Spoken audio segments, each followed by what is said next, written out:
Hola Bandidos, ¿cómo estamos? Welcome to Mel's Magic Official. I'm Magic Mel and this is Owl, my spirit guide. Welcome to episode 21 of season 8. First things first, I want to celebrate with you because yesterday I opened my Patreon page and I woke up this morning and I saw I have my first patron. You know, we gotta celebrate every little step that confirms that our dream is becoming manifest and that we have the power to create our desired reality. So I want to give a shout out to my patron, Barnaby the Barn Owl, wizard from Bury St. Edmunds in the UK. Now, doesn't that sound like straight from a storybook? I love it. So, if you want to become a Patreon member, it basically means you're a supporter of Mel's Magic Official, of what we're doing here. And as a patron, you get exclusive. I need to read it out, guys. I'm gonna like stumble my words. You get exclusive content, access to exclusive content such as behind the scenes videos and photos, personal updates, inspirational posts, reading resources, a weekly oracle card, and a monthly bonus tarot reading. It's basically supporting the channel that you believe in, the channel that you vibe with, the channel that you resonate with. So if you resonate with Mel's Magic Official, support my channel. And isn't it something amazing nowadays? I was thinking about that too, that we can really take our power back, that there's so many ways of doing that with the technology available, and that we can create the content that we want to see out in the world. So I just feel it's fantastic. And there's a tendency to look at all the horrible and horrendous things that are happening in the world without also looking at the good sides, the possibilities we have. I mean, we can order stuff, food, products, and have it delivered to our doorstep. That never happened before. And then all of these possibilities with technology, of course, it's a double edged sword, but it's like any tool. How do we use the technology that we have access to? So let's take our power back. Let's create what we want to create and support each other. That's the beautiful thing, also. I don't know about you guys, but if you saw my last episode, wow, this full moon in Pisces really brought up old patterns. I think there's a few planets in retrograde also. I mean, we always have something to blame on.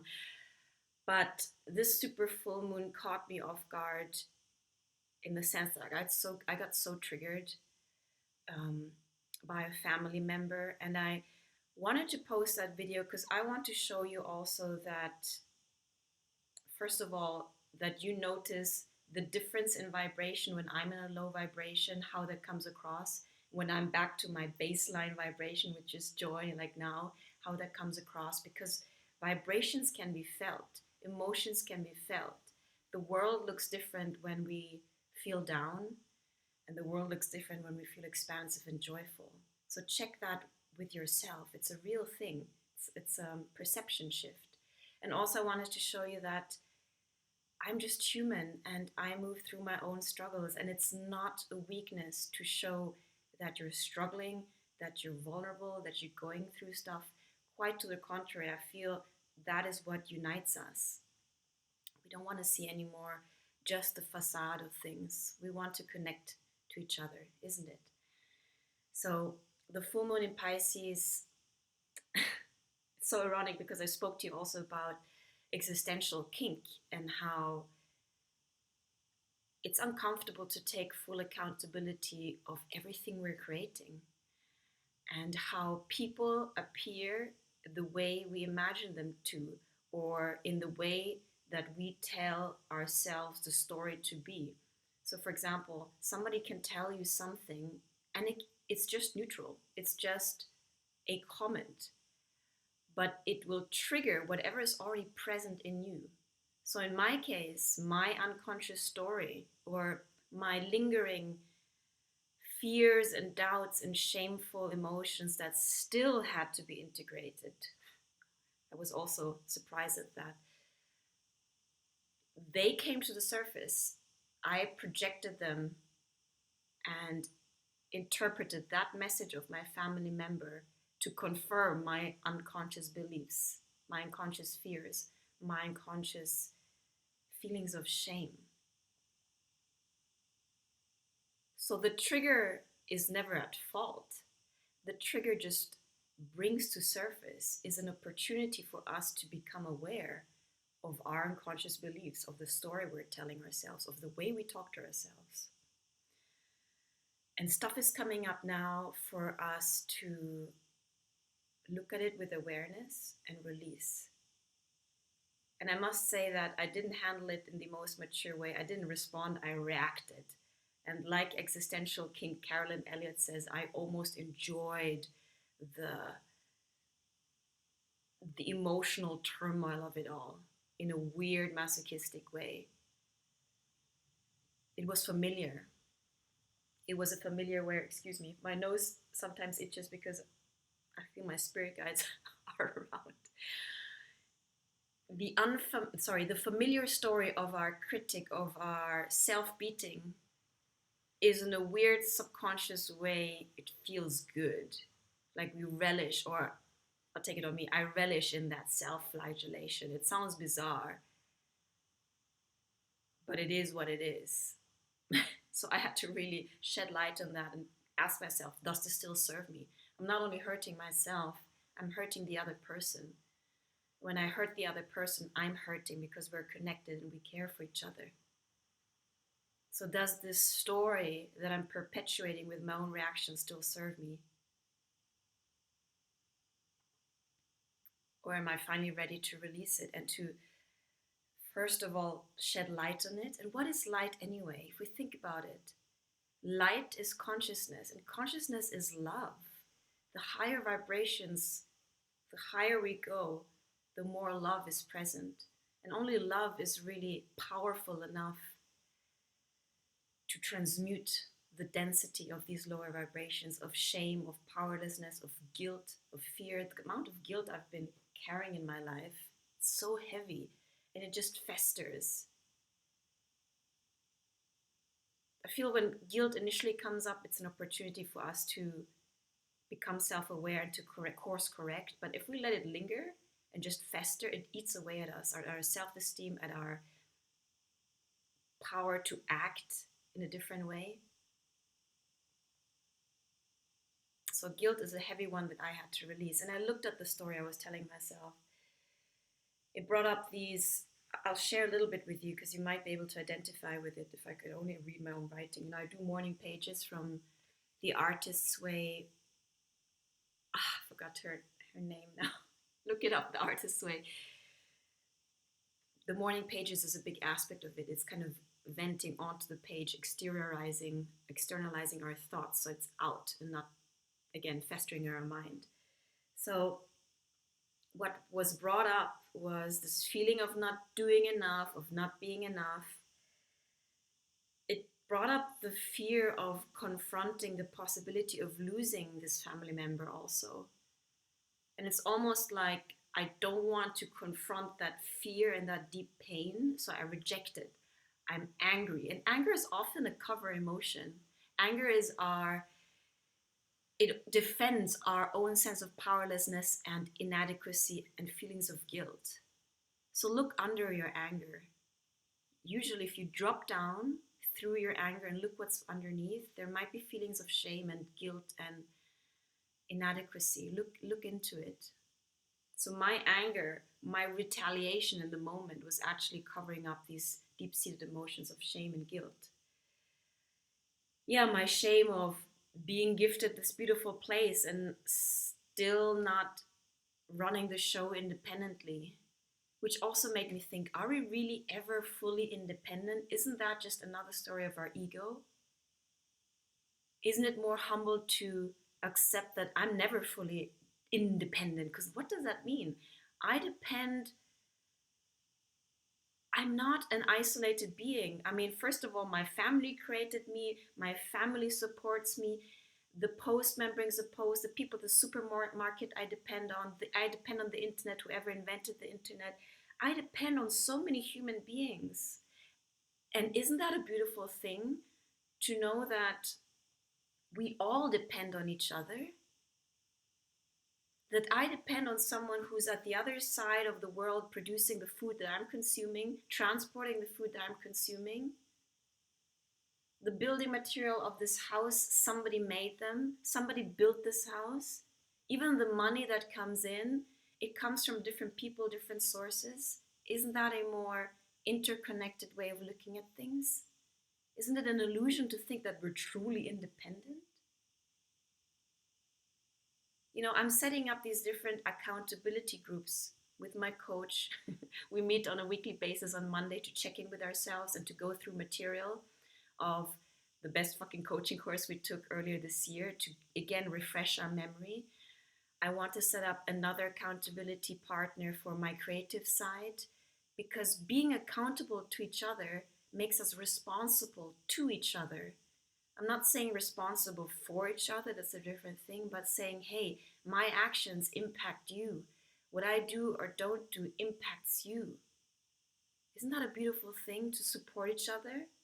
So forget this notion of, I need to be super hyper independent. No. I need you. Whoever you are sitting at the other end of the screen, I need you. We are connected in one way or the other, in an indirect way or direct way. So why not accept that and literally hold energetic hands and support each other, lift each other up. So another fear, the old fears of the future, because basically this family member was worrying about the future, and it stirred up my own fears about the future, but I don't want to buy into those fears anymore, because the future depends on my present accountability, my present actions, the present choices I make now, and how I act on that. The future is a construction of our present choices. There are multiple timelines. There are multiple avenues we can take. And these avenues and timelines and future probabilities will manifest depending on what we choose now. There is no set in stone doomsday out there. No.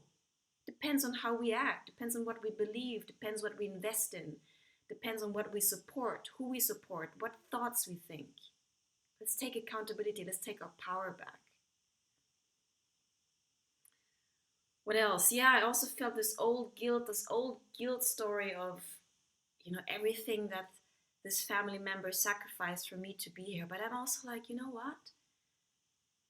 I cannot compare myself to this family member who comes from a different generation.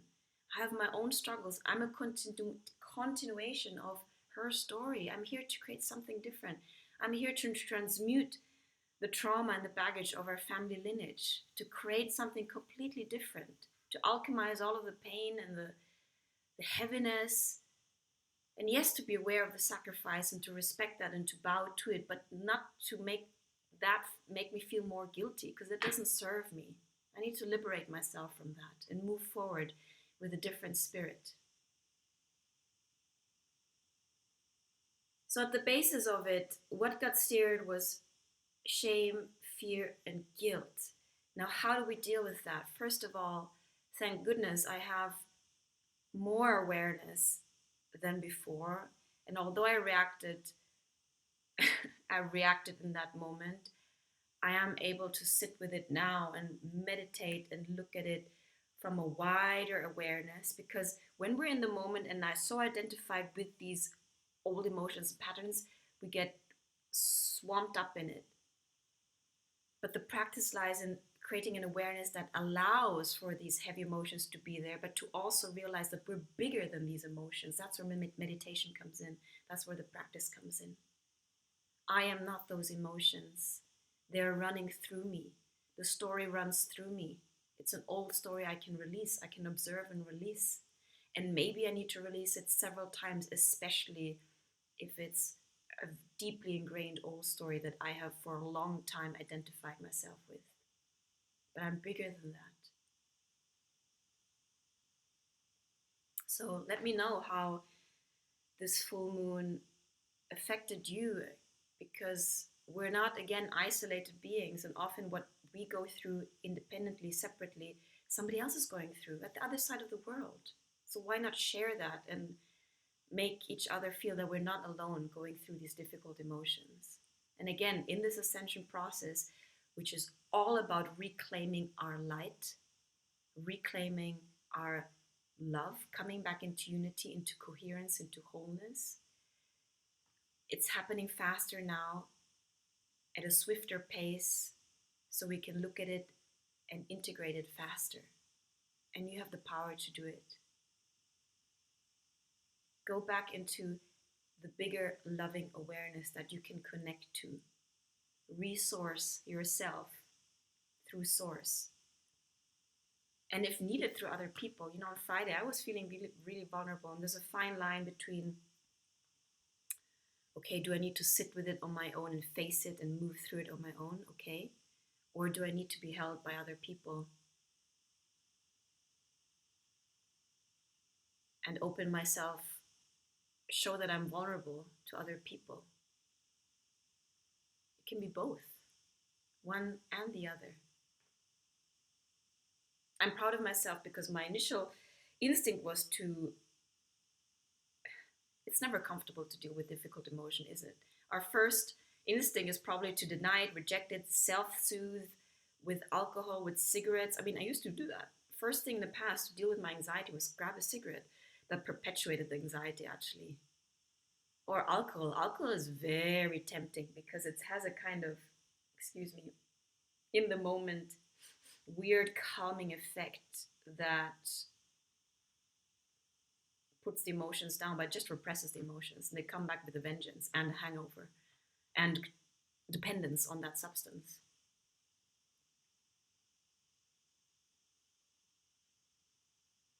And I don't want to escape myself anymore. I don't want to escape those difficult emotions. As difficult as it is, it's not pleasant. It's extremely uncomfortable to move through these emotions. But if we create this awareness that's bigger, that's able to hold those emotions, then we can release them, create more space for them. Whew. So that was that. And you know what? It made me reflect on the reading we pulled in the last episode. Remember, the past was the Fool, the present was the Mountain, the Three of Pentacles. And again, highlighting also the need for us to support each other to tackle that mountain, to tackle that big endeavor that we want to start. And the future was the Moon in reverse. And the Moon was not only moving through illusions. I mean, moving through illusions means releasing fear. Fear is an illusion. So I'm really resonating with that reading because I'm feeling, wow, I'm releasing those fears, that illusionary story, that false story I've been telling myself, that I'm not enough, not good enough, that I can't do it. My own self-doubt got triggered. And my antidote to that was yesterday to launch my Patreon. Despite of the voice in me that was saying, oh, I'm not feeling quite ready, I'm probably not in the right vibration. Act anyway, move through it. Let's not get stuck on perfection.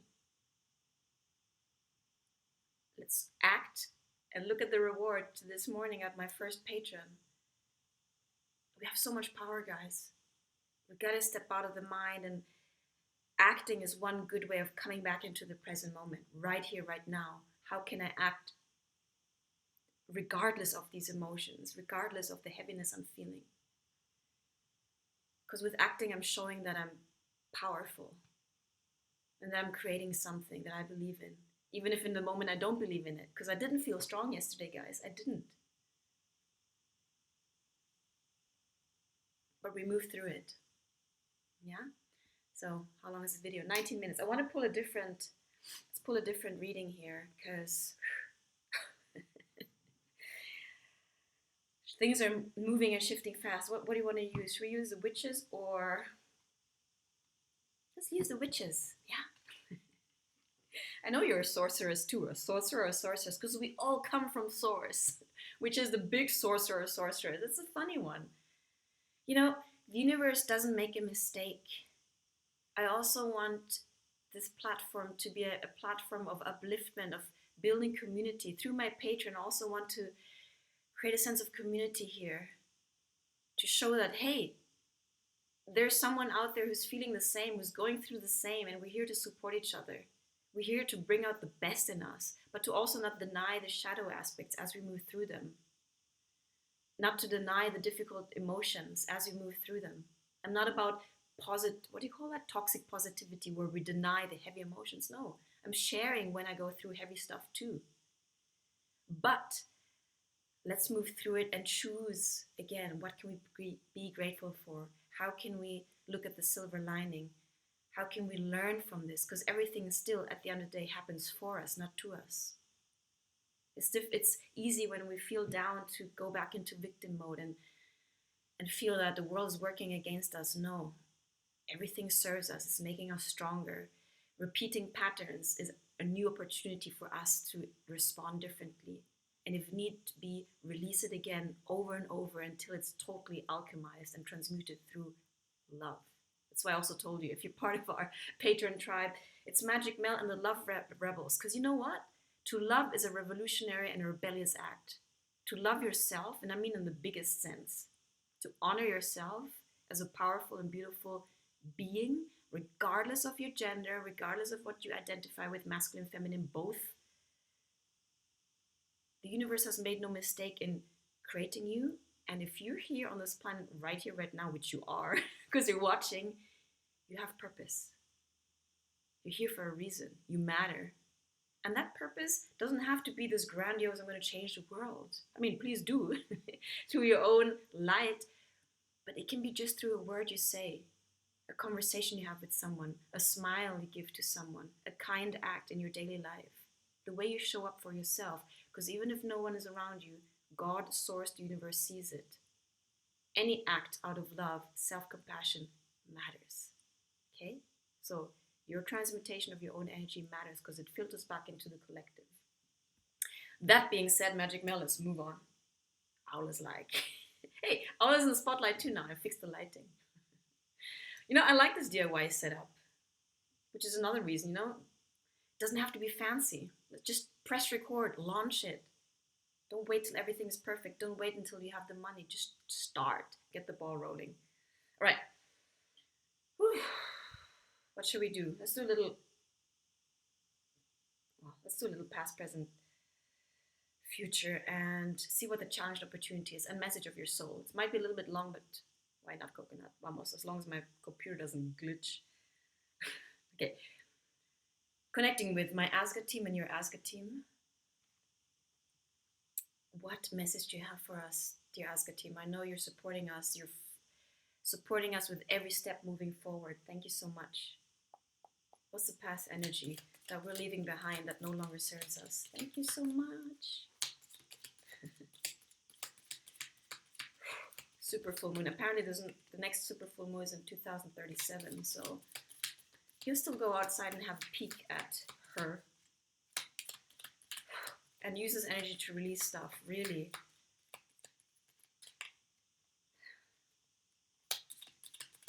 Tell yourself, I'm bigger than this story. I'm bigger than this story that no longer serves me.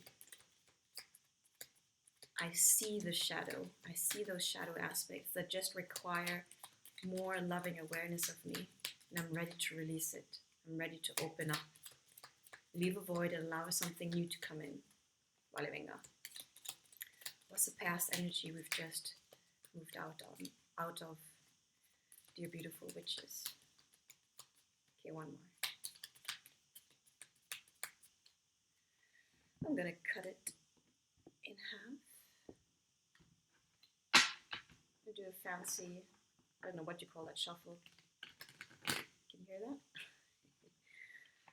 Fancy shuffle. Okay. 1, 2, 3. Okay, energy we've just come out of. Wow.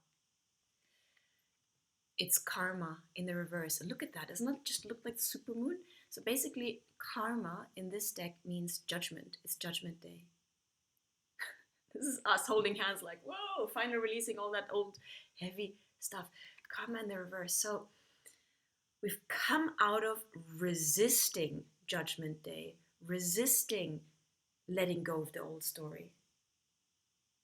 Because in the upright, it's basically letting go of the old story. And in the resistance mode, which is in the reverse, and I just asked, what have we come out of? We've probably resisted letting go. And I'm with you. It's not easy because at the end of the day, regardless of how non-serving the old stories are, we are familiar with them. And they give us a familiar, weird, kinky sense of comfort. So it takes courage and it takes love and it takes self-awareness to release it, despite of the familiarity, despite of the weird underlying existential kink, getting offness that our subconscious has enjoyed. So I salute you. We are actually holding hands and releasing this, with moving with the energy of this full moon in Pisces. So I'm there right with you. I'm with you right there, whatever. You know what I mean? What is our present energy? What is this full moon in Pisces allowing us to embody? How about that? Thank you so much, dear Asga team. We are ascending with you. Again, we are connected to our spirit team. Our spirit team is connected to us and is, again, they're accountable to us and we're accountable to them. We're ascending with them. We're integrating with them. We're going back to oneness with them. So we are collaborating with them. Let's not think that they are more powerful than us. No, we can invoke them and embody their power, connect with that frequency. God, I've sat and asked for assistance over the past 2 days. I've asked for grace, for resilience, for courage, for perseverance, because I want to connect to those virtues, especially when I'm feeling weak and vulnerable. So what's our present energy that we're asked to embody? Thank you so much, dear Aska team. Doing my fancy 3 cut here again. Please, computer, don't glitch. I'm proud of myself because I'm really, I shouldn't say that, but let's say technology is not my forte. That's why everything's so DIY here. But I'm learning, guys, and I'm moving through my own resistance of learning. Because that's just an old story of mine also, that, ooh, I can't do this, or I'm not good enough, or I'm not techie enough. That's just resistance again. So what's our present energy? Thank you so much, dear Asa team. Ooh, literally came out. Flying out. 6 of Cups. Oh, I love this beautiful energy. Can you see this? I'm going to hold it up super close. There's 2 kids playing in a meadow. Looks like a British English meadow. Bright clear skies, a fountain. Energy flowing again. And a sense of, not nostalgia, I get more a sense of innocence. We are reconnecting with a more light-hearted energy that's flowing. Blue, the color of spirituality. We're connecting back with our essence, our inner child that I'm telling you is connected with our higher self. Our inner child, the little version of you, is connected with a sense of awe, wonder, curiosity, marvel, innocence, creativity. It's such an important aspect of us. And it requires our constant love, even if we don't understand its fears. You know, sometimes children, I used to be like that, are scared of the monster in the dark, and the adult or the parent is like, we know that there's no monster under the bed, but the fear is valid. So can we be present for the fears of our inner child, regardless of the irrationality of it? Can we hug our inner child anyway and appreciate it? And tap into that energy of innocence and let it flow again. Allow that essential energy of innocence and joy to flow through you. Really tap into that. Maybe visualize that. I know I have a picture of myself, mini version of me in the bathroom. Every morning I salute her. I say, hey, I'm with you. I'll protect you. I'm there for you. I see you. The inner child of us also wants to be seen and witnessed in its joy, in its quirkiness, in its innocence. So can you see your inner child? Can you connect with that? And allow your inner child to move through the heavy energy, that space we've created by releasing the old stuff. Allow that cup to be filled through the joy and essence of your inner child. Isn't that something beautiful? How about that? Ooh, it's going to be a long episode. And what energy are we calling in?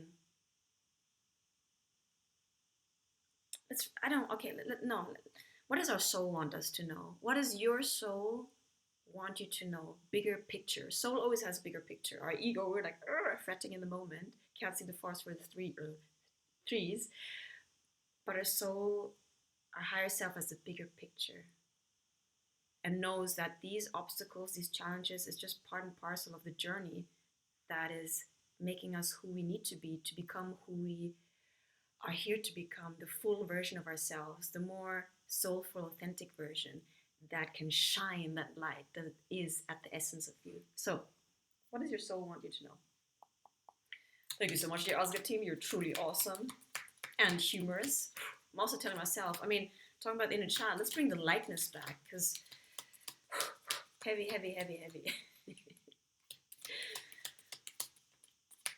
And you know what, guys? Lean into your spirit team, but also don't be ashamed to open up to people in whatever way. Whoever you feel can be of support of you, who can hold space for you, a friend in a 3D, an old friend you might want to reconnect with.